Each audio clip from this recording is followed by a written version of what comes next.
আমার জিন্দিগি আর আমি মোবাইল। একটা বড় মোবাইল আছে আর আমি আছি, খালাস। আমার কাছে 7,000 ধন আছে। আমি পূর্বপুরুষের গুপ্তধন পাইছি।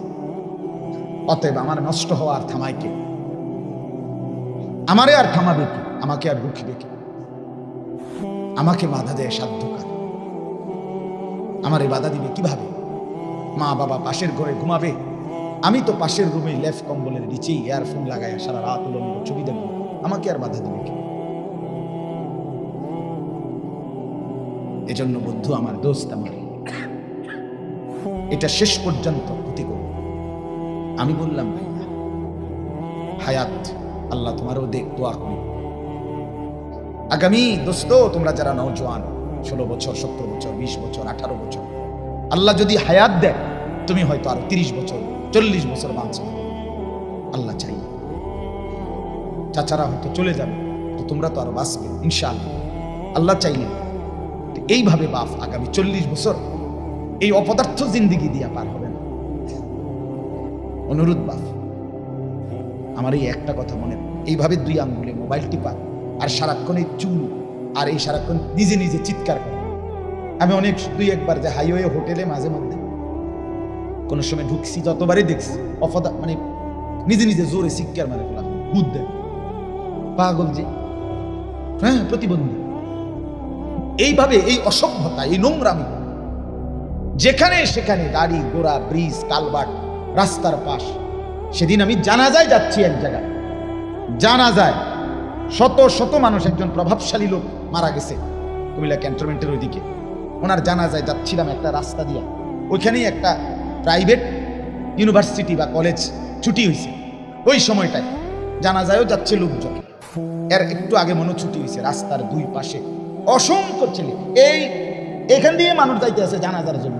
2 পাশে ছেলে মেয়ে শুধু একটা আরেকটা ছবি উঠাইতেছে, একটা ধাক্কা মারে, একটা ঠেলা মারে, চিৎকার মারে।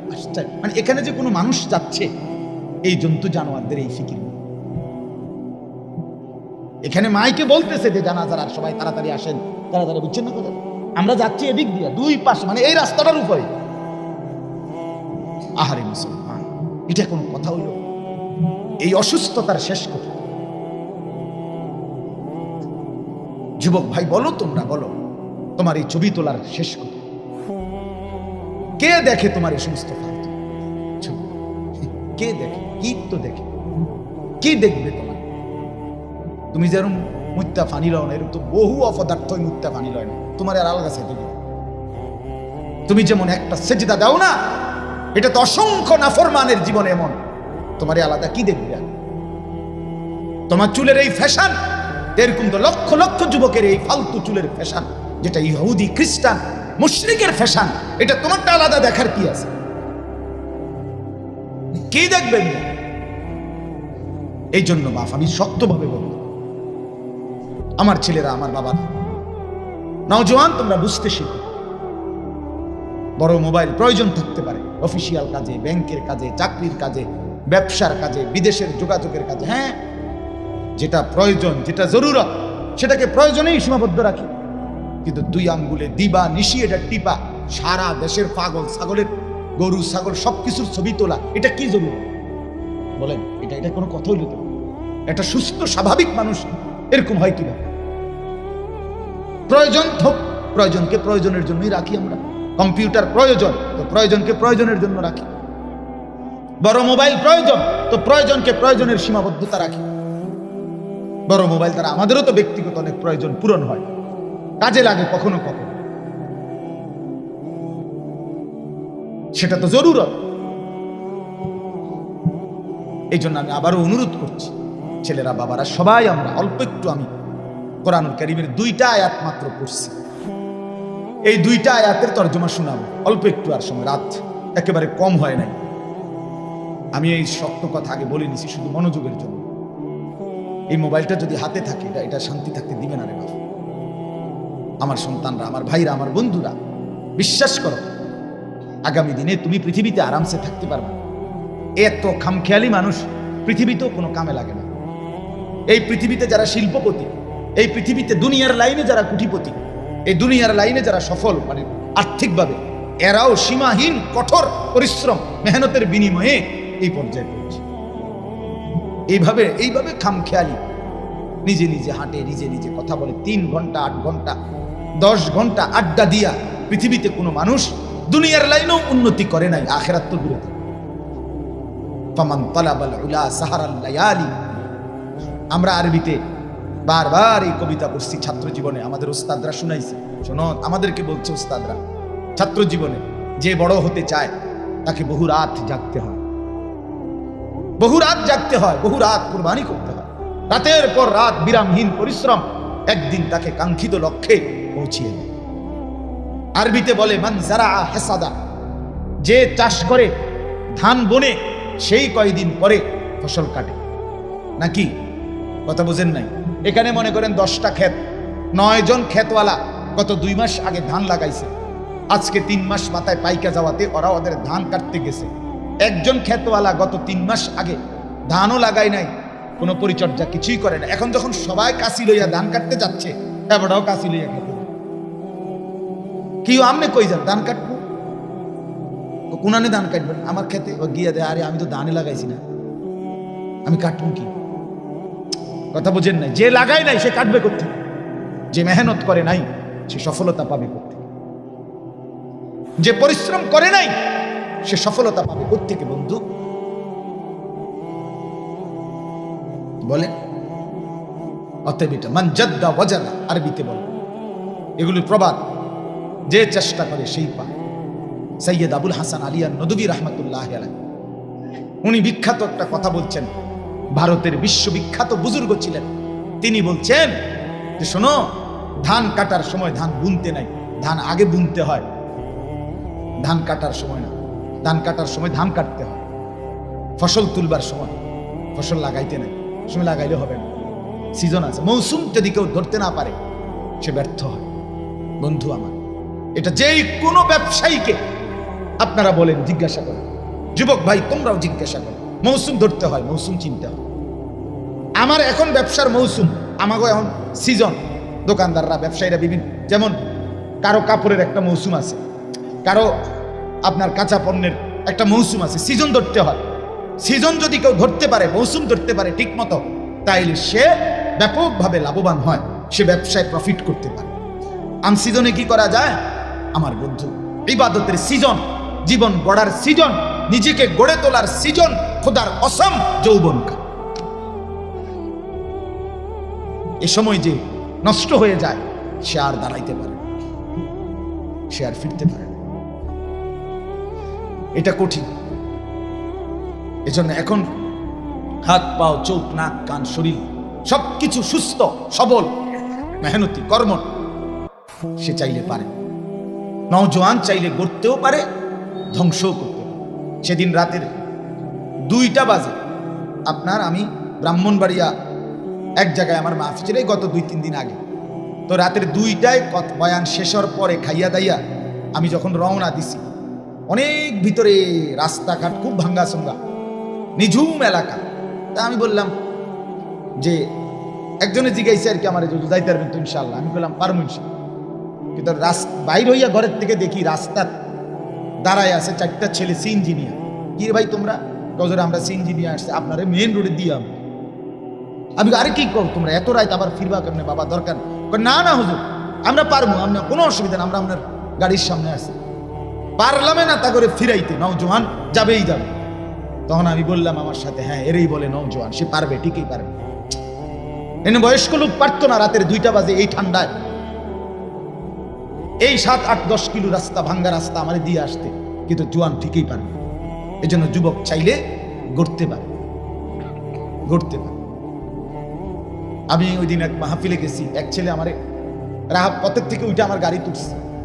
তো দেখলাম মাহফিলের কাছাকাছি গেছি, আর একটা ওই বটবুটির মধ্যে কি জানি মাল উঠাইছে, এইটা কারণে গাড়ি আমার যাবে না। আমার ছেলেটা মানে গাড়িটার দরজা খুলে একটা লাফ দিয়ে ওই বেটার কাছে গেছে, গিয়ে আবার বেটার থেকে বুঝে আইছে, বেটার রশিডারে টাইট করে বাঁধতে লাইছে, মালটারে বাঁধতে আছে আর কি। হে বান দিয়া হেরে লগে দিয়ে এমনি স্টার্ট ঘুরান লাগে, ওই আগের দিনের এগুলো হে ঘুরাইয়া গাড়ি উড়ে লাইছে হেরে, মানে একটা তুফান হে।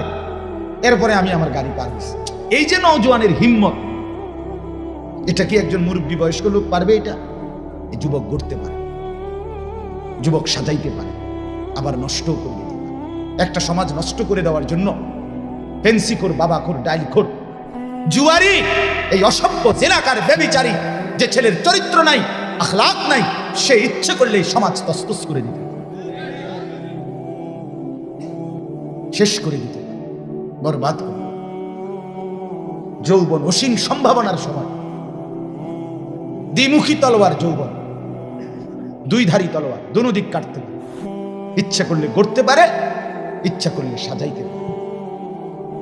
আমাদের প্রিয় নবী সাল্লাল্লাহু আলাইহি ওয়াসাল্লামের একজন সাহাবীর নাম ছিল হযরত যায়েদ ইবনে সাবিত রাদিয়াল্লাহু তাআলা আনহু। নবীজি সাল্লাল্লাহু আলাইহি ওয়াসাল্লামের ইন্তেকালের সময় ওনার বয়স ছিল মাত্র 16। এই নওজোয়ান সাহাবী নবীজির জামানায় থাকতে 13 বছর বয়সে নবীজির সাথে থেকে তিনি আল্লাহর কোরআন যখন নাজিল হইতো নবীজির উপরে, তো কোরআন লিখতেন, কোরআন শরীফ লিখে রাখতেন বিভিন্ন কিছুতে।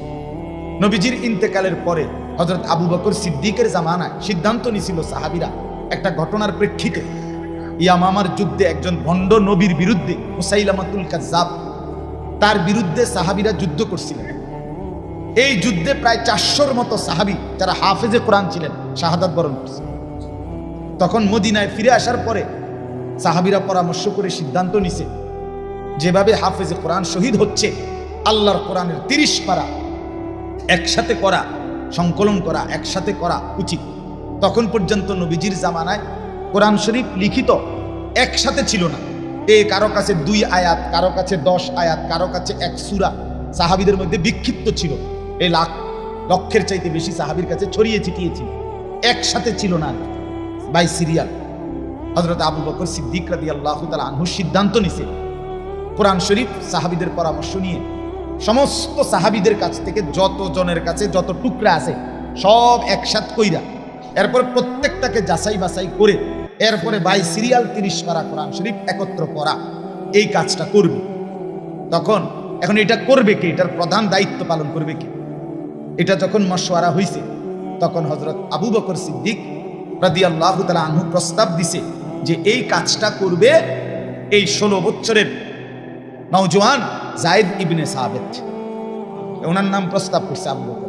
তো উনি ডাক দিছে, আবু বকর সিদ্দিক ওই উনারে ডাক দিছে, এই 16 বছরের এই নওজোয়ান সাহাবীকে ডাক দিয়া বলছে, যায়েদ, এই সমস্ত লক্ষ লক্ষ সাহাবীর কাছে, লাখের চাইতে বেশি সাহাবীর কাছ থেকে যার কাছে যা আছে কোরআনের লিখিত কপি, এটি একত্র করতে হবে, যাচাই করতে হবে, আবার আমাদের উচ্চ কমিটিকে দেখাইতে হবে, বিচার বিশ্লেষণ গবেষণা পর্যালোচনা দিবা নিশি খাটাখাটনি করে তুমি এই পুরা কোরআন 30 পারা সংকলন করবা, একসাথ করবা। এই কাজটার প্রধান দায়িত্ব তোমাকে দিতে চাই, তুমি পারবা না। হযরত যায়েদ ইবনে সাবিত, আমি এটাই বলতে চাচ্ছি, নওজোয়ান ভাই শোনো ভাই, এই 10-16 বছরের তাগরা সাহাবী কি কয়, উনি মুচকি হাসি দিয়া বলছে, আমিরুল মুমিনিন আবু বকর সিদ্দিক, আপনি যদি বলেন সামনের এই পাহাড়টা এটা যদি কাইটা আর একখানে স্তূপ দিতে, আমি তো এইটাও পারুম না। মানে আমি নওজোয়ান না, আমার আবার রাত কিসের, আমার আবার দিন কিসের, বুঝেন নাই কথা? আমি পারবো না তো কে পারবে? আমি পাহাড় প্রয়োজনে কাইটা আর একখানে স্তূপ দিলাম। একটা পাহাড়ে তো 200 কেজি মাটি থাকে, ঠিক না? কথা কয় না? আমরা লালমাই পাহাড়, আর আরব দেশের পাহাড় কি লালমাই পাহাড়ের সমান? বেল আসেনি লালমাই পাহাড়ের, আরব দেশের পাহাড়ের সমান। অসীম সম্ভাবনা আছে, চাইলে পারে। আজকে বেঈমান আমাদের নওজোয়ানদেরকে সামান্য একটা চুলের ফ্যাশন, জামার ফ্যাশন, মোবাইলের একটু নারীর ছবি, অশ্লীলতা, বেহায়াপনার, অসভ্যতার মধ্যে ভাসায় দেয়। এত সুন্দর সম্ভাবনাময় একটা হায়াত, জীবনের মুহূর্ত শেষ করে 16 বছরের একটা ছেলে, একটা বছর শেষ, মনে করেন তার এখন 17 বছর, 1 বছরে মুসলমানের বাচ্চা, মা বাপ জীবিত থেকে, আপন মা বাপ জীবিত, মুসলমান সন্তান এই ঘরে ঘুমায়, এই ঘরে তার বাপ মা আছে। আজকে একটা বছর খোদার 365 দিনে কোনোদিন 1 ওয়াক্ত ফজরের নামাজ কোনোদিন পড়ে নাই। এত বড় অসভ্য জানোয়ার, হাইওয়ান, নিকৃষ্ট, নির্লজ্জ, বেহায়া মুসলমানের ঘরে কেমনে ঘুমায়? ওই মা বাবার ঘুম আসে কেমনে? এই সন্তান মুসলমান হিসাবে বেড়ে উঠছে কিনা? বলেন, ইনসাফের সাথে বলেন। বলেন না বাবা, আপনাদের সফলতা কোথায়? অভিভাবক যে কয়জন আছেন বলেন, জিন্দিগি মানে কি আসলে? ছেলেটা এক ওয়াক্ত নামাজ পড়ে না, এই আপনার জিন্দিগি তাইলে সফলতা? মেয়েটা টোটালি পর্দা করে না, মহিলা আপনার স্ত্রী পর্দা করে না। আহা, যে নারীর পর্দা নাই, যে নারীর পর্দা নাই, যেই কন্যার পর্দা নাই, যেই বোনের পর্দা নাই, যেই মেয়ের পর্দা নাই, সে কোনো নারী না, সে কোনো মহিলা না, সে মহিলাও না, সে মহিলার জাতও না। বেপর্দা নারী মহিলা না, বেপর্দা নারী নারী না, বেপর্দা নারী শোপিস, বেপর্দা নারী উপভোগের পণ্য, বেপর্দা নারী প্রদর্শনের বস্তু, বেপর্দা নারী অন্যের উপভোগের বস্তু। এটা হইতে পারে, নারী হইতে পারে। রাসূলুল্লাহ সাল্লাল্লাহু আলাইহি ওয়াসাল্লাম বলছেন, নবীজি বলছেন, আল মারআতু আওরাতুন। নারী বলে কাকে? খোদার কসম, নবীর হাদিস, নারী বলে তাকে যে নিজেকে আড়াল রাখে। আওরাত, আওরাত, যে নিজেকে লুকিয়ে রাখে, যে নিজেকে গোপন রাখে, যে নিজেকে আড়াল করে, তাকেই বলে নারী। এক শব্দ নবী বলছে, ফাইযা খারাজাত ইস্তাশরাফাহা শাইতান। নবীজি বলছে, নারী যখন বেপর্দা বের হয়, সে যদি কুৎসিত থাকে, নিগ্রু কালো হয়, শয়তান তাকে পুরুষের চোখে আকর্ষণীয় করে নেয়। আল্লাহর নবী বলছে সাল্লাল্লাহু আলাইহি ওয়াসাল্লাম, নবীজি বলছে, এজন্য বেপর্দা নারী আর নারী থাকে না। কোরআনুল কারীমে আল্লাহ পরিষ্কার বলছে, ওয়াকারনা ফি বুয়ুতিকুন্না, হে নারীগণ, মুসলিম নারীগণ, তোমরা তোমাদের ঘরে অবস্থান করো। ওয়ালা তাবাররাজনা তাবাররুজাল জাহিলিয়াতিল উলা, তোমরা যখন একান্ত প্রয়োজনে কোনো যৌক্তিক কারণে যদি বাইরে বের হতে হয়, হ্যাঁ হইতেই হয়, বাবার বাড়ি যাবে, স্বামীর বাড়ি যাবে, হসপিটালে যাবে, একান্ত প্রয়োজনে বাজারে কোনো কারণে যেতেই হলো, শুধু শুধু না, নারীর ব্যক্তিগত কিছু জিনিস এমন হতেই পারে যেটা ওই বেটির উপস্থিত থাকতে হবে, হ্যাঁ হতে পারে, কিন্তু তাই বলে কি লোড়া, বদনা, পাঙ্গাস, তেলাপিয়া, দৈন্যতা, কাঁচামরিচ, দুন্দুল, করলা, কি তো সব কিছু বেডি কিন্তু, হ্যাঁ ব্যাড হইতে পারে কিতা করে। আজকের মহিলাদের হালাত হলে, স্বামী হলো শুধু টাকা উপার্জনের মেশিন, এটিএম বুথ। স্বামী হলো কি এটিএম বুথ, এবার আর কাম হইলো শুধু টাকাটা মিল করে রেডি রাখা আর কিনবো সব হেবুরি। একটা বদনাও যদি স্বামী পুরুষ কিনে, তোমার কোনো চয়েসে নাই, এটা কোনো কালার হইলো, একটা কালার সুন্দর চয়েস করতে। আরে বেডি, আহারে বোন, বদনার আবার কি এর কালার? বদনা তো বদনাই, ইটার কালার দিয়ে আপনি কিতা করবেন? কন্যা না না, এই জুতার কালার চয়েস করতে করতে, কাপড় একটার কালার চয়েস করতে করতে পুরাটা মার্কেট ঘাম বাইয়া বাইয়া পড়তে আছে এগুলির। কি গো, কি সে সমস্যা? কিতা কই ওটা কালার মিললে রং মিলে না, রং মিললে কালার মিলে না। আস্তাগফিরুল্লাহ, আস্তাগফিরুল্লাহ, আস্তাগফিরুল্লাহ। আল্লাহ তাআলা বলেন, ওয়ালা তাবাররাজনা তাবাররুজাল জাহিলিয়াতিল উলা, নারীগণ যদি একান্ত প্রয়োজনে যৌক্তিক কারণে বাইরে বের হতেই হয়, তাহলে অজ্ঞ মূর্খ নারীদের মতো বেপর্দা বের হয়েও না। এ সাফ কথা আপনারা শুনুন, আল্লাহর কোরআন বলছে, যে নারী বেপর্দা, আপনার চোখে সে শিক্ষিত হইতে পারে, আপনার চোখে সে A+, B+, 3+, 4+, 5+, আমনের চোখে বহুত প্লাস। আল্লাহ কোরআনে স্পষ্ট বলছে, বেপর্দা নারী অজ্ঞ, মূর্খ, মূর্খ, মূর্খ। আল্লাহ জন্য বলছেন, অজ্ঞ নারীদের মতো, মূর্খ নারীদের মতো বেপর্দা বের হইও না। যে নারী বেহায়া, বেপর্দা, সে শিক্ষিত নয়, সে সভ্য ভদ্র নয়। যে রূপের ফেরি করে, যে যৌবনের ফেরি করে। আল্লাহ তাআলা এরপরে বলেন, ওয়া আকিমনাস সালাহ, নারীগণ 5 ওয়াক্ত নামাজ আদায় করো। ওয়া আতিনাজ যাকাত, এরপরে বলছে বছর শেষে হিসাব করে যাকাত দাও। নারীদের অলংকার, ব্যক্তিগত জমানো টাকা, দুইটা মিলাইলে অধিকাংশ নারীর উপরে যাকাত ফরজ হয়। আকসার, শতকরা 99% মহিলাদের উপরে বর্তমান জামানায় যাকাত ফরজ হয়। এখন প্রত্যেক নারীর কাছে, নারীদের কাছে আপনার স্বর্ণ গহনাও আছে, ব্যক্তিগত জমানো টাকাও থাকে।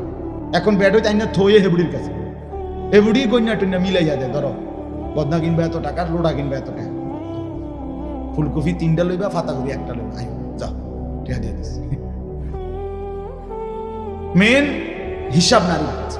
যাই হোক, তো এই নারীর কাছে ব্যক্তিগত জমানো টাকা আর গহনা, গায়ের এই যে হাতের চুড়ি, কানের দুল, গলার হার, হ্যাঁ, এগুলোর কারণে এবং ওই জমা টাকা দুইটা একত্রে মিলাইলে 1 বছর পরে নারীর উপরে যাকাত ফরজ হয়। এটা আরো লম্বা মাসআলা, আপনারা আপনাদের ইমামদের কাছ থেকে জেনে নেবেন। তা আল্লাহ বলছে এখানে আতিনাজ যাকাত, সরাসরি কোরআনের আয়াত। আল্লাহ বলছে নারীগণ বছর শেষে হিসাব করে যাকাত দাও। ওয়া আতিনাল্লাহ ওয়া রাসূলা, আর এরপরে আল্লাহ বলেন প্রত্যেক নারীকে তোমরা আল্লাহ এবং তার রাসূলের আনুগত্য করো। আল্লাহ বলে এই যে এগুলো তোমাদেরকে কেন করতে বলছে, সুবহানাল্লাহ। নারীকে আল্লাহ বলতেছে যে হে নারী, মুসলিম রমণী, তোমাকে আমি বলছি ঘরে থাকো, বেপর্দা বের হইও না, 5 ওয়াক্ত নামাজ পড়ো, বছর শেষে হিসাব করে যাকাত দাও, আল্লাহ রাসূলের আনুগত্য করো। এই 5টা কথা কেন বললাম? আল্লাহ কোরআনে বলেন ইন্নামা ইউরিদুল্লাহু লিইউযহিবা আনকুমুর রিজসা আহলাল বাইত ওয়া ইউতাহহিরাকুম তাতহীরা। আল্লাহ বলেন নিশ্চয়ই আমি আল্লাহ যাচ্ছি এই পবিত্র সতী সাধ্বী দিনদার নেককার নারীর মাধ্যমে তার পুরা ঘর ফ্যামিলি পবিত্র করে দিতে। দোস্ত আমার, বন্ধু আমার, এই মানুষের বেডি সাউন্ড আর মোবাইলের বেডি সাউন্ড আর বাস্তবতার স্ত্রী যদি 2 নম্বর হয়, এমনি তো সুন্দর লাগে আলগা বেডি দেখতে, তো ঘরের বিবি যদি নষ্ট হয়, দুশ্চরিত্রা হয়, ঘরের বিবি যদি 2 নম্বর হয়, তো বুঝবেন মাস কয় দিনে যায়, সর্বোচ্চ 24-25 দিন, 28 মাস যাইত না। আমি বললাম সপ্তাহ মঙ্গল বুধবারে শেষ হয়ে যাবে, বিশ্ব শুক্রবার আর আইতো। যার স্ত্রী অসৎ, আল খাবিসাতু লিল খাবিসিন ওয়াল খাবিসুনা লিল খাবিসাত, কোরআনের স্পষ্ট আয়াত সূরা নূরের মধ্যে আছে। আল্লাহ তাআলা বলছে যে যুবকের চরিত্র নাই, খবিস সে। আল্লাহ বলছে খবিস পুরুষ, তুই দুশ্চরিত্র, জিনা, ব্যভিচার, নারীর ছবি, অসভ্যতার নোংরামি নিয়ে পড়েছিলি। আল্লাহ বলছে তোরে আমি বললাম যুবক, তোর স্ত্রী হিসাবে, জীবন সঙ্গিনী হিসাবে যেটা মিলবে ওইটা আরেকটা খবিস দুশ্চরিত্রা, চরিত্রহীনা নারী। এটা কোরআন বলে ওয়াল খাবিসুনা লিল খাবিসাত। আবার বলছে যে নারী, যেই মেয়ে তার ইজ্জত, সতীত্ব, পর্দা, সম্ভ্রম, হায়া, লজ্জা যেই নারী নষ্ট করছে, খোদার কসম আল্লাহ কোরআনে বলছে যে হে নারী, হে রমণী, হে মেয়ে, মনে রাখো তোমার কপালে জুটবে আরেকটা খবিস দুশ্চরিত্র পুরুষ। তখন বুঝবেন আমি তো ব্যক্তিগতভাবে অসংখ্য যুবকের, অসংখ্য বিবাহিত পুরুষের ব্যক্তিগত হালাত শুনি আমার জীবনে। আমার পকেটে সব সময় কাগজ থাকে, কত মানুষ কত কাগজ দেয়, লিখা দেয়, দোয়া চায় যে কিতা কিতা লেখে, যেগুলো পড়ি রাত্রে বই বই, গাড়ির মধ্যে বসে বসে অনেক সময়।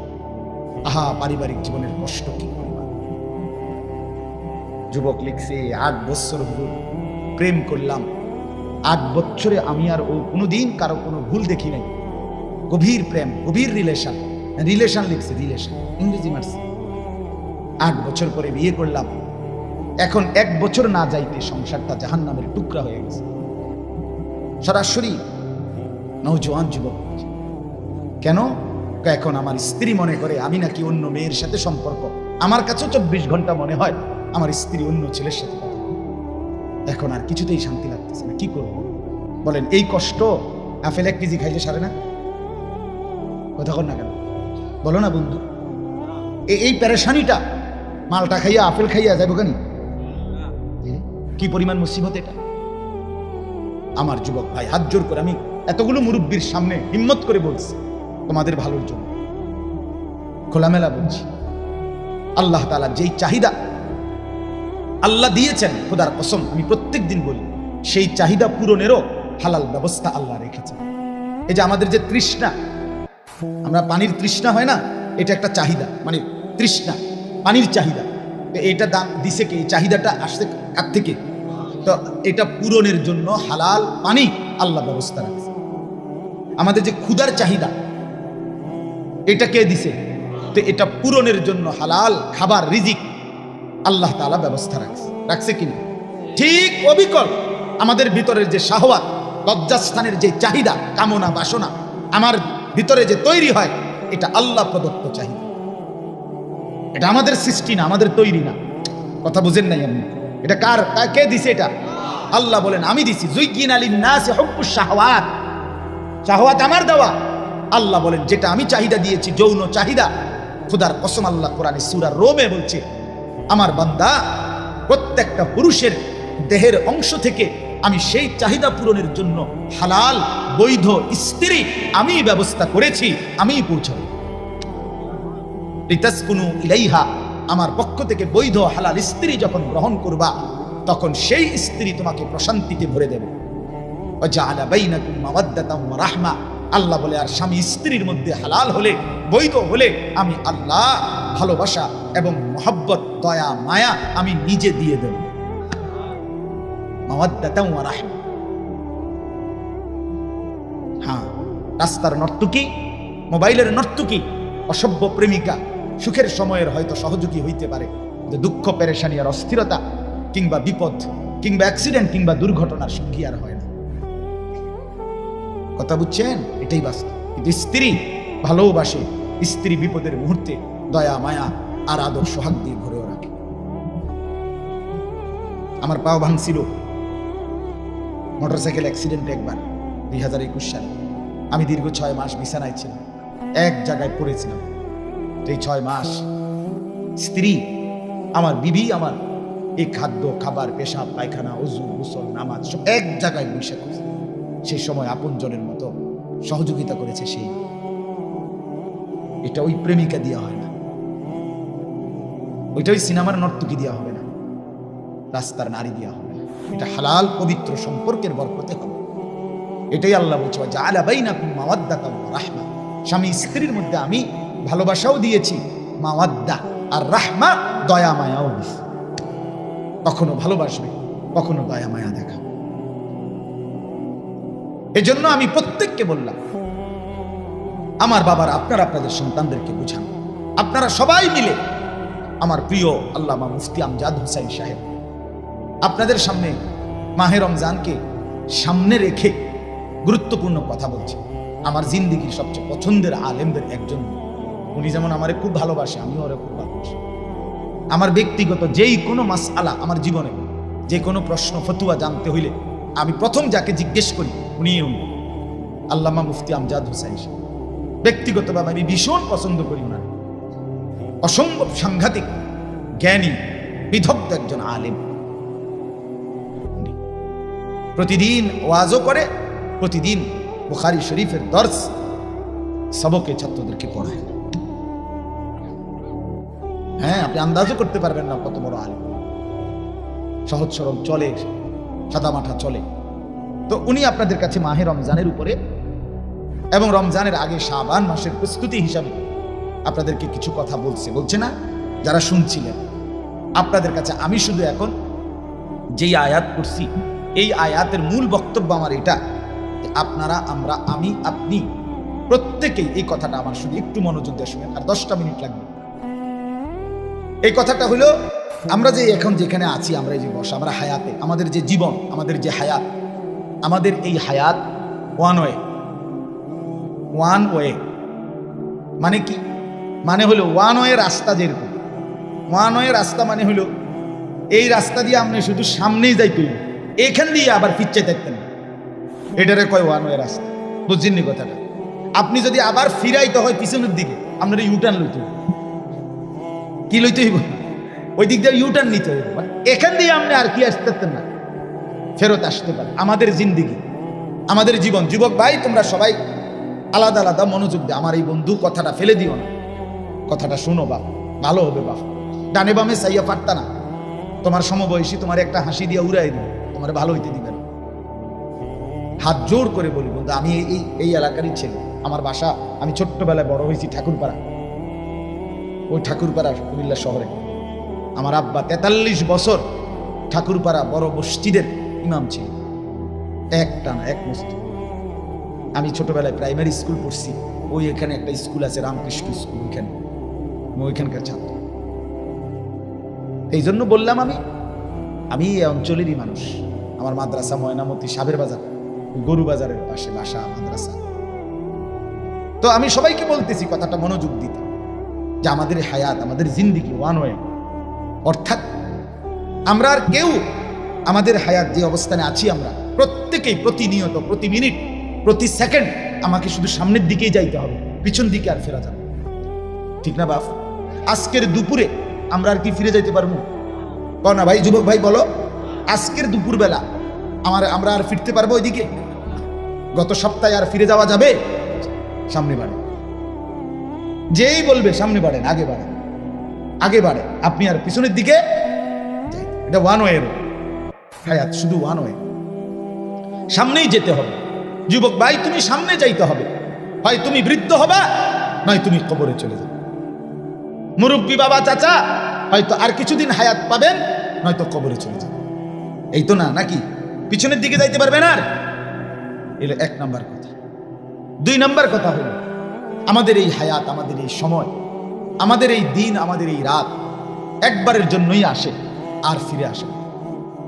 আমরা কিতাবে পড়ছি, ইমাম ইবনু রজব হাম্বলি রাহমাতুল্লাহ আলাইহি তিনি বলছেন, প্রত্যেকটা দিন, সবাই মনোযোগ দিয়ে শুনে, প্রতিটা দিন যখন শুরু হয় ভোরবেলা, নতুন একটি দিন শুরু হলে ওই দিনটি পৃথিবীবাসীকে ডাক দেন, ডেকে বলে, হে আল্লাহর বান্দারা, আমি না শুধু একবারের জন্যই পৃথিবীতে এসেছি, কিয়ামত পর্যন্ত আমি আর কোনো দিন আসবো না। হে আল্লাহর বান্দা, তুমি আমারে কদর করো, নষ্ট করো। প্রতিটা রাত, প্রত্যেকটা রাত যখন শুরু হয়, তো রাত্রটাও আবার এভাবে ডেকে বলে, হে আল্লাহর বান্দা, আমি পৃথিবীতে একবারের জন্যই এসেছি, আর কোনো দিন আসবো না, আমি আর আসবো না, আমারে কদর করো, নষ্ট করো। এরপরে যখন দিন শেষ হইতে লাগে, মনে করেন সেই সকালবেলা দিন হইছে, এখন শেষ হইতে লাগছে কখন? মানে আসরের পর, ঠিক না বলেন না? আসরের একটু পরে কি হয়ে যায়? সূর্য ডুবে যায়।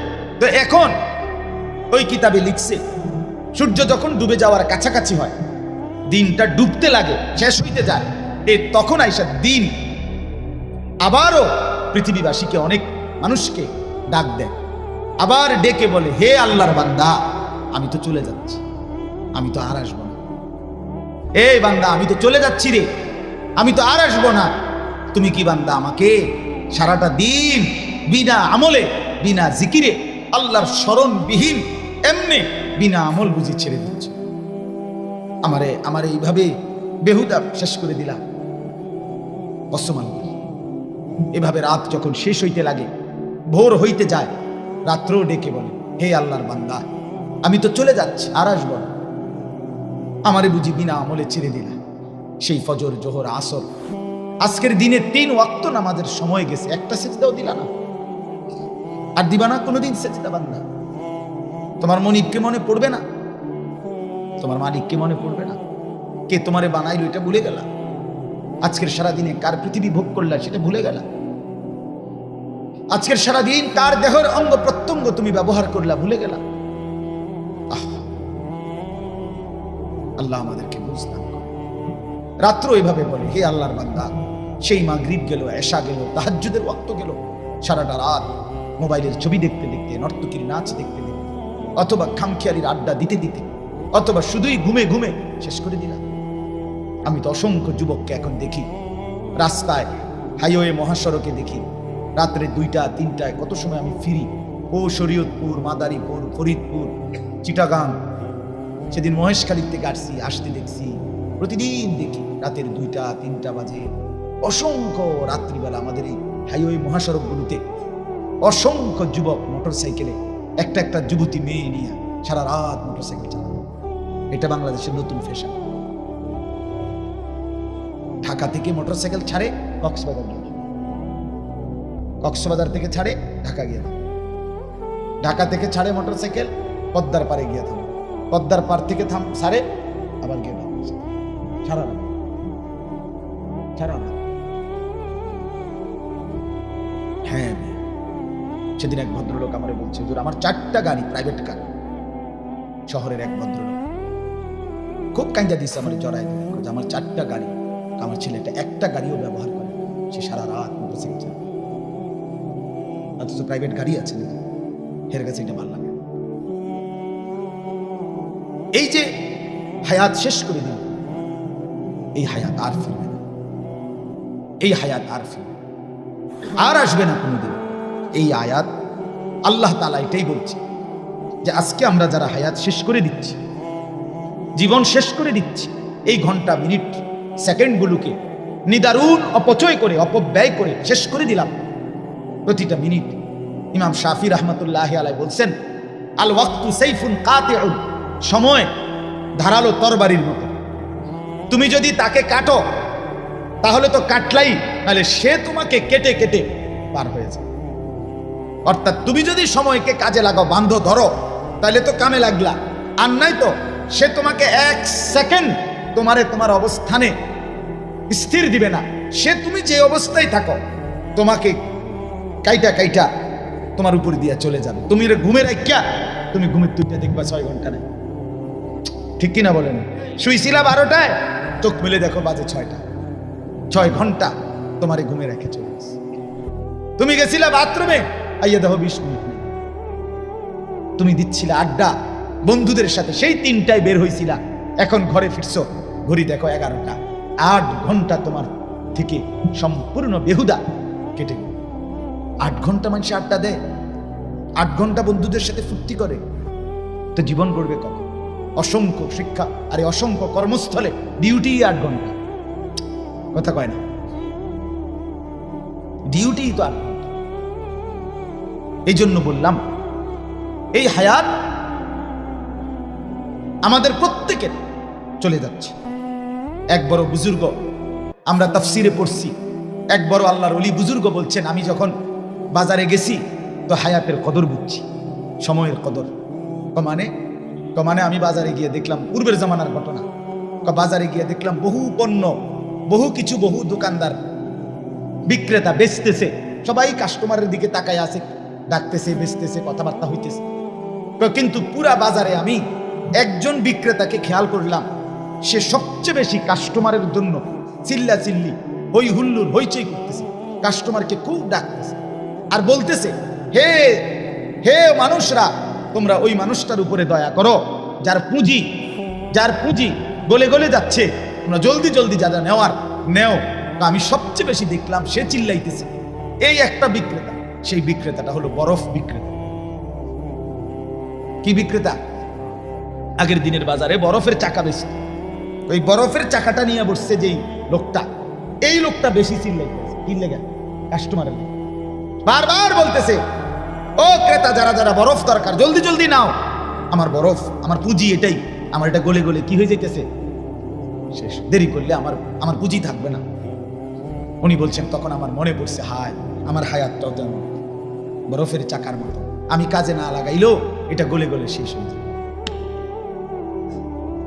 আমি এই বরফ বিক্রেতা থেকে আমার হায়াতের কদর বুঝছি।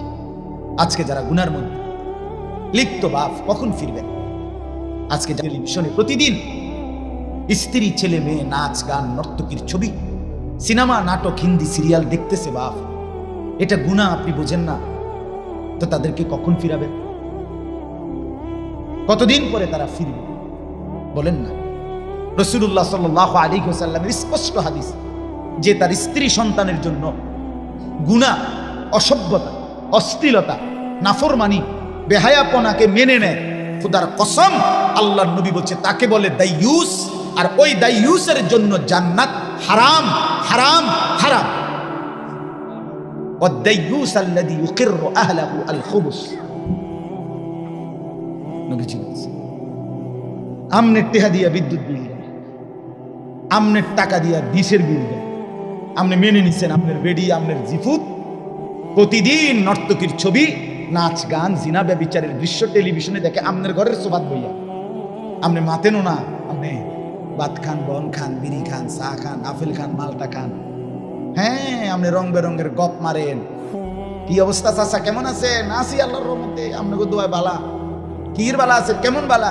আল্লাহর রহমতে তারা 3 জন বিদেশ, 4 মাইয়া বিয়া দিছি, বাইতে একখান বিল্ডিং করছি, 4টা রুম, 2টা বাথরুম, ভিতরে বাথরুম দিও টাইলস, আল্লাহু আকবার, বাথরুম দিও টাইলস, কত বড় নিয়ামত। ওনার পূর্বপুরুষ পেশাব করছে মাটি, উনি এবং ওনার বংশধর এখন মতে টাইলসে, কত বড় কপাল, পূর্বপুরুষের কত বড় কপাল, সান কপাল, টাইলসে মুতে। এটা কি ছোটখাটো সফলতা? আর কিটা করতো উনি আর কি করত? উনি একটা মানুষ 3টা ফোলা বিদেশ পাঠাইছে, উনি একজন আর কি জান দিয়ে লেগেছে সফল। 4টে মাইয়া বিয়ে দিচ্ছে, উনি বাইক বিল্ডিং করছে, খালাস। এরই নাম জিন্দিগি। বলেন এটাই মুসলমান? একজন মুসলিম অভিভাবকের এটাই হিসাব কিতাব? ছেলেটা নামাজ পড়ে না, ছেলের বউ পর্দা করে না, মেয়েটা পর্দা করে না, ছেলেটা পাশের রুমে সারা রাত মোবাইলে ছবি দেখে, ফজরের নামাজ কেউ পড়ে না, একজন ঘরের কেউ আল্লাহর কোরআন পড়তে জানে না। এটা কোনো কথা হইল? এটা একটা ফ্যামিলি হইল? এটা বুঝি একটা পরিবার হইল? আমার এই ঠাকুরপাড়া বাসায়, আমাদের যেখানে ঘর কুমিল্লা, ওইখানে একটা Sheikh Fazilatunnesa modern high school আছে, কারিগরি একটা স্কুল আছে, দেখছেন জানেন? ঠাকুরপাড়া জোর ফুকুরপার, এইখানে আমার বাসা, এখনো আছে আমাদের বাসা। আমার মা আছে এখানে, আমার ছোট 2 ভাই আছে এখানে। আমার আব্বা ইন্তেকাল করছে ঘরে, 43 বছর মসজিদের খেদমত করছে যে বাবা। আমরা 5 ভাই 3 বোন, বাবা 5 ভাইকেই মাদ্রাসায় পড়াইছে। 5 ভাই 3 বোন, আমাকে জিফুত নাতি নাতি, আব্বার বাতিজা বাগিনা মিল্লা। আব্বা যখন একবারে শেষ অবস্থা, বাসায় লম্বা হয়ে আছে, শ্বাস নিচ্ছে, তখনও জীবিত। আমরা 25 জন ভাই বোন আর এই বাগিনা বাতিজা আব্বু জিফুত মিল্লা আল্লাহর কোরআন পড়তেছিলাম খুললা। এই অবস্থা আমার আব্বা ইন্তেকাল করছে। আমার মা, আরে আমি বলছি মা আপনি কাইদেন না, মা আপনি কাইদেন না। একটু পরে কবরে মুনকার নাকির যখন প্রশ্ন করবে আমার আব্বারে, যে আলী আশরাফ মান রব্বুক, তোমার রবকে? আমার আব্বা বলবে ফেরেশতা। রবকে জানতে চাচ্ছ?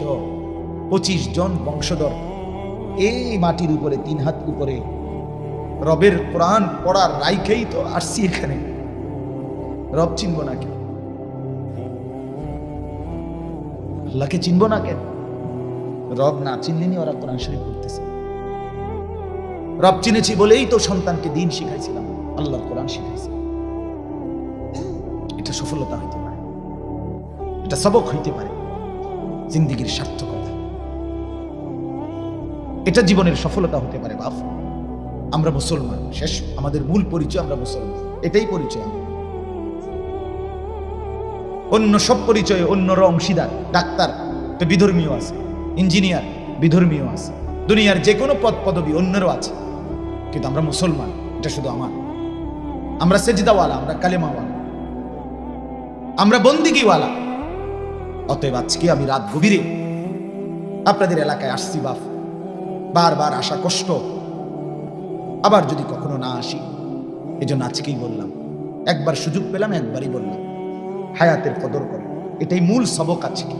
আগত রমজান একদম সামনে, আর একটা মাস। এই রমজান মাসটাকে নিজের জীবনের পরিবর্তনের জন্য গ্রহণ করে, নয়তো এই হায়াত, এই সময় যেটা চলে যাচ্ছে, খোদার কসম মৃত্যুর পূর্বে প্রত্যেকটা পাপী নাফরমান আল্লাহর কাছে এই দুনিয়ার হায়াত ভিক্ষা চাইবে, একটু সময় চাইবে, একটু সময়। এটাই আয়াত। আমি তর্জমা বললেই শেষ হয়ে যাবে। আপনাকে বুঝতে হবে আপনি কোন দিন ফিরাবেন। আপনারা যারা আজকে 30 বছর হারাম উপার্জন করেন, কোন দিন ফিরবেন? 20 বছর ধরে যে ওজনে কম দেন, কাস্টমারকে ঠকান, মিথ্যা বলেন, দুর্নীতি করেন, আপনি কোন দিন ফিরবেন? বাপ, কোন দিন মনে পড়বে আপনি মুসলমান? 30 বছর ধরে যারা সুদ খান, এই সুদখোর হারামখোর, তুমি কোন দিন ফিরবা? কথা বলেন না কেন? বলেন, কুকুরের গোশত হালাল না হারাম? ছাগলের গোশত হালাল না হারাম? কুকুরের গোশত আবার বলেন হালাল না হারাম? ছাগলের গোশত হালাল না হারাম? আমরা কুকুরের গোশত খাই, আমরা ছাগলের গোশত খাই। ছাগলের গোশত খাই কিনা? কেন? হালাল। কুত্তার গোশত খাই না কেন? হারাম। কুকুরের গোশত হারাম করেছেন কে? খাই না কি কারণে? এই কারণে। ছাগলের গোশত হালাল করেছেন কে? এজন্য খাই। তাহলে আল্লাহ হারাম করলে কুত্তার গোশত খাওয়া যায় না, আল্লাহ হালাল করলে ছাগলের গোশত খায়। তাহলে আল্লাহ হারাম করার পরেও সুদ খান কেমনে? আর সুদ খাইলে কুত্তার গোশত খান না কেন? আপনার কাছে যেহেতু আল্লাহর হারামের কদরই নাই, তো আমি হেটা থুয়ে রাখছেন কি লেগা? কথা বলেন না কেন আপনি আমারে? অন্যায় বললে আপনি প্রতিবাদ করেন, এখন করেন। কুকুরের গোশত খাইরা তো কি কারণে? আল্লাহ হারাম করছে, ঠিক কিনা বলেন না? না আমরা সিদ্ধান্ত নিছি? তো আল্লাহ হারাম করলে আপনার কুত্তার গোশতের প্রতি ঘৃণা হয়, তো আল্লাহ হারাম করার পরে আপনার সুদের প্রতি ঘৃণা হয় না কেন? উভয়টার হারামকারী একই আল্লাহ না? তো তো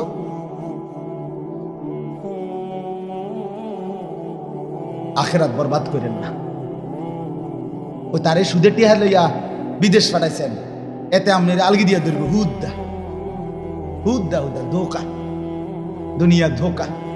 আপনি মরলে প্রথম বছর কক মুরকা, পরের বছর ফার্মের মুরকা, এরপরের বছর ফাঙ্গাস, এরপরের বছর এই বছর একটু বেশি ঝামেলা, এই বছর আব্বা লেগে দোয়া ফরাইলাম হইলে কিন্তু বেশি কাছে আছে, সামনের বছর বাড়াইয়া করবো, তো শেষ শেষ শেষ। আর কি ফাঙ্গাসের পরে হেতে এরপরে কি দিয়ে খাওয়া যাবে? কথা কয় না শরীফে অন্য কি মাছ। অতএব আপনি বলেন দুনিয়া ধোকা, নিজের আখেরাত নষ্ট করে, নিজের কবর নষ্ট করে, হারাম দিয়ে সন্তান স্ত্রী পুত্র পরিজন সাজাইয়েন না, এটা সাজবে না, নষ্ট হবে, ক্ষতিগ্রস্ত। চলেন এবার তর্জমাটা শুনে কথা শেষ। আল্লাহ তাআলা বলেন মূল বক্তব্য এটা হায়াতের কদর, এই জীবনের কদর। এই সময় আর আসবে, এই হায়াত আর মিলবে। যুবক ভাই তোমাদের, বাবা আপনাদের, কারণ কাজে নাফরমানি ছেড়ে নেই। আগত রমজানকে টার্গেট করে জীবন বদলানোর সিদ্ধান্ত নেই, বলেন ইনশাআল্লাহ। যুবক ভাই ক্ষতিগ্রস্ত হইও না। যুবক তুমি নষ্ট হয়ে গেলে এই সমাজ, এই দেশ, এই ইসলাম, এই কোরআন ক্ষতিগ্রস্ত হবে না বন্ধু, তুমি হারিয়ে যাবে।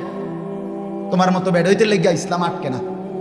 আমরা কিতাবে পড়ছি আবু জেহেল, আবু লাহাব, উতবা, শাইবা, মক্কার কাফের কুরাইশরা মাঝে মধ্যে একত্রে মিটিং করতো, কইতো নিজেরা আবু জেহেল কইতো, আরে মোহাম্মদ কিত্তা মেহনত করো, হ্যাঁ কি দৌড়াদৌড়িটা করতে আসো, তোমার ইসলাম কদ্দুর আগাইব, আমরা মেন মাত ভর্তি তো কি আনি নাই, ইমান আনি নাই, তো তুমি আর কিতা করবে দেখতাম না।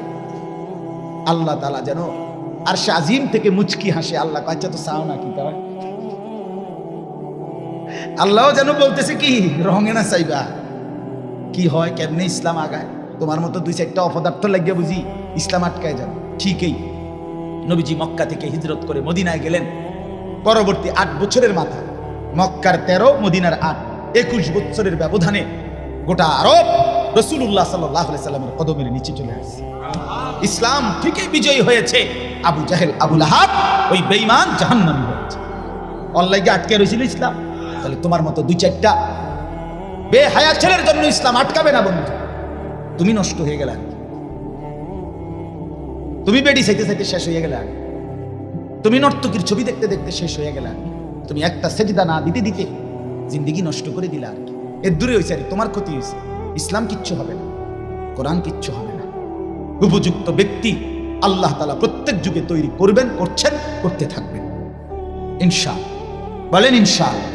এদেশের লক্ষ যুবক, এখনো কোটি কোটি যুবক, ইনশাআল্লাহ আমাদের বিশ্বাস, আমাদের ইয়াকিন, এদেশের লক্ষ লক্ষ ইমানদার সাহসী যুবক এখনো আল্লাহর জন্য জীবন বাজি রাখতে প্রস্তুত। এদেশে কোনো অসভ্যতা, অশ্লীলতা, বেহায়াপনা ইনশাআল্লাহ টিকবে না, টিকবে না, টিকবে না। অসভ্যতার, বেহায়াপনা কাজে আমরা ফিরতে চেষ্টা করি, হায়াতের কদর করি, আর আসবে না এইসব। আল্লাহ তাআলা বলেন হাত্তা ইদা জা আহাদাহুমুল মাউত, 18 নম্বর পারা, 23 নম্বর সূরা, সূরায়ে মুমিনুন। এই সূরার 99 নম্বর আয়াত, 100 নম্বর আয়াত, এই দুইটা আয়াত পড়ছিলাম। আল্লাহ তাআলা বলেন হাত্তা ইদা জা আহাদাহুমুল মাউত, প্রত্যেকটা পাপী নাফরমানের মৃত্যুর সময় যখন আসবে, মানে মালাকুল মউত আজরাইল আসবে, ক্বালা রব্বিরজিউন। এই দেখেন কোরআন শরীফের আয়াত। প্রতিটা পাপী নাফরমান বলবে আল্লাহকে, আল্লাহ আমার একটু সময়ের জন্য দুনিয়ায় আবার থাকতে হবে, একটু হায়াত। সরি আল্লাহ, সরি, এক্সট্রিমলি সরি, বেশি, একেবারে দুঃখিত, বড় ভুল হয়ে গেছে আল্লাহ, একটু একটু একটু শুধু। কেন? লাআল্লি আ'মালু সালিহান ফীমা তারাকতু। আল্লাহ, যে আমলগুলো ছুটে গেছে, যে ভালো কাজগুলো করি নাই, যে বন্দিগিগুলো করি নাই, যে নামাজ রোজাগুলো পালন করি নাই, সেগুলো এবার যদি সুযোগ দেন অবশ্যই করব। আল্লাহ বলবেন কাল্লা, কাল্লা, কখনোই না। ইন্নাহা কালিমাতুন হুয়া কাইলুহা। আমার বান্দা নাফরমান, আমি তোমারে চিনি বান্দা, তোমার এগুলো কথার কথা। আজরাইলের দিকে ভয় পাইছে, দিকে বলতেছে আজরাইল যখন টানা চটকনা দিব এখন, এই জন্য ঘুরাইয়া একটা থাপ্পড় মারবো দে, এর লাগে বলতেছে। আবার ছেড়ে দিলে তুমি যে তোমার চিনি, তোমার বেডির যে সময় সিজার হইতে লাগছে সেই সময় তোমার আল্লাহ আল্লাহ আল্লাহ না, যখন ওই সারছে এবার মোবাইল, হ্যাঁ হইছে হইছে, 14 গোষ্ঠীতে জানাইতেছে হইছে হইছে, লাগছে নি, হ্যাঁ মানে কার্টন লাগছে নি আর কি, হ্যাঁ লাগছে লাগছে কার্টন লাগছে, সিজার সিজার সিজার হইছে। এবারে জানাইতেছে পাক ভারত উপমহাদেশ শেষ হইয়া, ইউরোপ, আমেরিকা, এশিয়া, দক্ষিণ আফ্রিকা, অ্যান্টার্কটিকা শেষ হইয়া 14 গোষ্ঠী মাড়ির তলে কেউ আসেনি, সবাই জানাইছে হইতে আছে। আসর মাগরিব এশা শেষ হইয়া, কিরে বেঈমান, এখন নামাজ পড়ো না? একটু আগে যে তুমি আল্লাহর একদম নামাই দিয়েছিলে, কথা বলেন না কেন? আল্লাহ বলে এই জন্য বাটফার তোমার আমি চিনি, তুমি কোন ডকের মানুষ। فإذا ركبوا في الفلك دعوا الله مخلصين له الدين। আল্লাহ বলে মাছ দরিয়ায় যখন ঢেউ ওঠে, ঝড় ওঠে, লঞ্চ কিংবা স্টিমার কিংবা নৌকা কিংবা জাহাজে, আল্লাহ বলে নাফরমান আমি জানি তখন তুমি আমি আল্লাহকে দাউল্লাহ মুখলিসিন লাহুদ্দিন, বড় দিল দিয়া একাগ্র চিত্তে তখন তুমি আমি আল্লাহকে ডাকতে থাকো। ফালাম্মা নাজ্জাহুম ইলাল বাররি, এরপরে আমি যখন দয়া করে পারে ভিড়াইয়া দেই, কুলে ভিড়াইয়া দেই, ফাইদাহুম ইউশরিকুন, সাথে সাথে আমি আল্লাহকে ভুলে শিরিক করতে থাকো।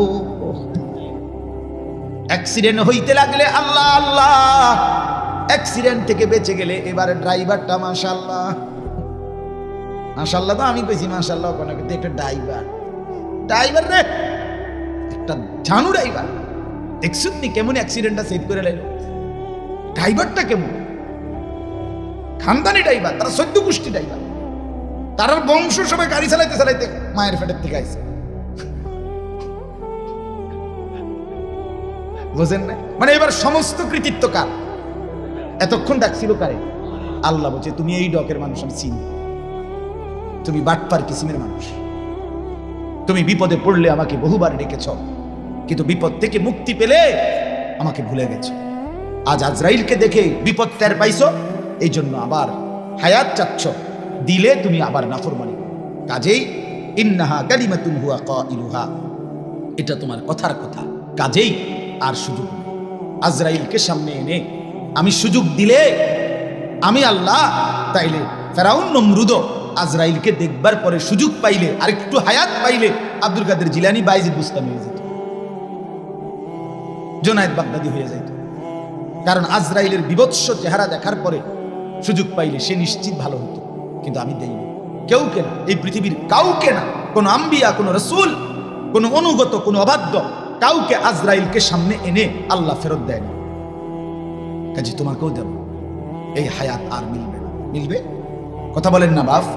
ওয়ামিন ওয়ারাইহিম বারযাখুন ইলা ইয়াউমি ইউবাসুন, এরপরে আল্লাহ শেষ বলবে বান্দা অতএব এখন থেকে নিয়ে হাসরের ময়দানে উঠা পর্যন্ত কবরের জিন্দেগিতে পড়ে থাকো, যাহ পড়ে থাকো, আর দুনিয়া মিলবে না। এই জন্য বলছি ওয়ান ওয়ে, আর পিছনের দিকে আসা যাবে। দয়া করে হায়াতের কদর, জিন্দিগির কদর করে, জীবনের উপরে রহম করে। সবাইকে বলছি, মুরব্বী চাচারা, 60 বছর বয়স, আজও যারা বিড়ি সিগারেট খান, কোন দিন ছাড়েন? কন্যা চাচা 60 বছর বয়স, এখনো যারা টেলিভিশনে চা দোকানে বইয়া নর্তকীর নাচ গান নাটক সিনেমা দেখেন, চাচা এই অসভ্য অভ্যাস কোন দিন ছাড়বেন? চাচা আপনি ভালো হইবেন কোন দিন? 60 বছর বয়স, এখনো আগ করলে গালি ছাড়া কথা কর না, এরকম অসভ্য অভ্যাস কখন ছাড়বে? আপনি মরতেন না? আপনি মরতেন না? এখনো সুদের টাকা গুনেন, এখনো কিস্তির টাকা গুনেন। আহা, কবরের প্রস্তুতি নেবেন কোন? যুবক ভাই, যদি তুমি হায়াত না পাও বৃদ্ধ পর্যন্ত, আমি তো এই কয়েকদিন আগেও 23 বছরের এক ছেলের জানাজা পড়ছি। রাত 11:30 বাজে। ছেলেটা প্রাইভেট ইউনিভার্সিটিতে পড়তো, চাঁদের মতো সুন্দর ফুটফুটে এক চেহারা ছেলেটার। রাতের 11:30 বাজে সিএনজি রিজার্ভ করে কোথাও যাচ্ছিল একা, কাভার্ড ভ্যান বাড়ি দিছে এই আমাদের কালাকসরে, একদম পোটলা বানিয়ে দিছে, একদম শেষ। পরের দিন জোহরের পরে জানাজা হয়েছে, আমি জানাজা পড়ছি। আমি বললাম সবাই, দেখেন গতকালকের আগের রাতেও ছেলেটাকে তার মা এই শীত ঠান্ডা কুয়াশার ভিতরে লেফ কম্বল দিয়ে শোয়াই দিছিল। আজকে এখন যখন তাকে কবরে রাখবে, আজ রাত তার এই কবরে লেফ কম্বল কে দিবে?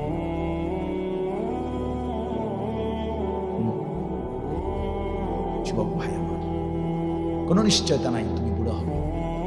সব যুবক বুড়া হয় না, সব কিশোর তরুণ যুবক হয় না, সব শিশু কিশোর হয় না। 3 বছরের বাচ্চাও কবরে, 30 বছরের মানুষও কবরে, 90 বছরের বুড়াও কবরে, ঠিক না বলে? অতএব আমিও ভালো হই, সবাই ভালো। আমার জিন্দিগি, আমার ফিকির যেন এটা হয় প্রত্যেকে। আমি আবারও অনুরোধ করছি, কারোর দিকে না তাকাইয়া নিজে নিজে চিন্তা করো, ঠিক আছে না? ইনশাল্লাহ। যুবক ভাই বদলাও, বদলে তু আগার মেয়েরা নেই বলতা না বল আপনা তো বল। সৈয়দ আবুল হাসান আলী নদভী বলছে, হে যুবক, তুমি এই দেশ, জাতি, সমাজ, এই এলাকা, এই পরিবার, এই পৃথিবীর কোনো উপকার যদি নাও করো, ঠিক আছে করো না, কারো উপকার তুমি করলে না, আচ্ছা ধরে নিলাম, কিন্তু নিজের ভালো তো করো। আপনারা তো বল এটুকু করবা না? এই অসভ্যতা তো তোমাকে আগুনের দিকে নেবে, এই নোংরামি, অস্থিরতা, বেহায়াপনা তো তোমাকে জাহান্নামের আগুনে নেবে। বন্ধু, তুমি ধ্বংস হয়ে যাবে। এই পৃথিবীতে যে কেউ, আপনারা বার্ন ইউনিটে আমি দেখছি একবার, 2 বার, একবার দেখছি বার্ন মানে আগুনে যখন পড়ে কেউ, ওইখানে রুগী কি করে আমার ভাব জীবনে একবার দেখি। আমাদের কুমিল্লা মেডিকেল কলেজেও বার্ন ইউনিট আছে ছোট্ট, আগে আমি ওখানে গিয়ে দেখছি। এক ছেলের হোটেলের পাশ দিয়ে আমার পরিচিত জন যাচ্ছিল হাইটা, হঠাৎ বেখেয়ালে হোটেলওয়ালারা গরম পানি তারা রাস্তা ফেলছে, তার এই পিছনের জায়গাটা এই ছেলেটারে ভর্তি করাইছে আমাদের ছাত্র। আমি যখন আগে সোনাকান্দা ছিলাম, পরে দেখতে গেছিলাম, আমি দেখছি ছেলেটা কি পরিমাণ চিল্লাইতেছে, চামড়া এমনি ডাক্তার টাইনে টেনে ছিটতেছে, টাইনা টেনে ছিল নার্স। এজন্য বন্ধু, জাহান্নামের আগুন বড় ভয়ানক হবে। কুল্লামা নাদিজাত জুলুদুহুম বাদদালনাহুম জুলুদান গায়রাহা। আল্লাহ বলে, জাহান্নামীর দেহের চামড়া যখন পুড়ে যাবে, সাথে সাথে নতুন চামড়া তৈরি হবে। আল্লাতী তাত্তালিউ আলাল আফইদা। আল্লাহ তাআলা বলেন, জাহান্নামীর দেহে যখন আগুন লাগবে, তো প্রথম মিনিটেই আগুন সারা দেহের সাথে সাথে ভেতরের কলিজাটা শুদ্ধা একসাথে জ্বালায়। দুনিয়ার আগুন এমন লাগে না। দুনিয়ার আগুন একদিকে লাগলে চেষ্টা করলে হয়তো ফায়ার সার্ভিস হোক আর যেমনি হোক নিভাই ফেলা যায়, মানে এই সাইড হয়তো পুড়ে গেছে, কিন্তু এই সাইড অক্ষত। কিন্তু জাহান্নামের আগুন প্রথম সেকেন্ডে একসাথে ভেতর বাহির, নারুল্লাহিল মুখাদা আল্লাতী তাত্তালিউ আলাল আফইদা, কলিজা শুদ্ধা পড়ে যায়। দুনিয়ার আগুন লাগলে কিছুক্ষণ পরে পুড়ে গেলে হতে পারে মরে গেছে, আর মরে যদি রুহু চলে যায়, এরপরে যদি পুড়তে পুড়তে পাউডারও হয়ে ছাইও হয়ে যায়, না অসুবিধা নাই, এতে তো মরে গেছে। প্রথম সময়টা যদিও চিল্লাইছে, কিন্তু রুহু চলে যাওয়ার পরে আর কি চিল্লায় না? হেতো এখন আর কি নাই, জীবিত নাই। কিন্তু আল্লাহর কোরআনে আল্লাহ বলছে, জাহান্নামী লক্ষ কোটি বারও মৃত্যু চাইবে, আল্লাহ তাআলা 1 সেকেন্ডের জন্য মৃত্যু দিবে, মৃত্যুও হবে। ওয়ালা ইউখাফফাফু মিন আযাবিহা। আল্লাহ কোরআনে বলছে 1 সেকেন্ডের জন্য জাহান্নামের আগুন হালকাও করা হবে না। যুবক ভাই,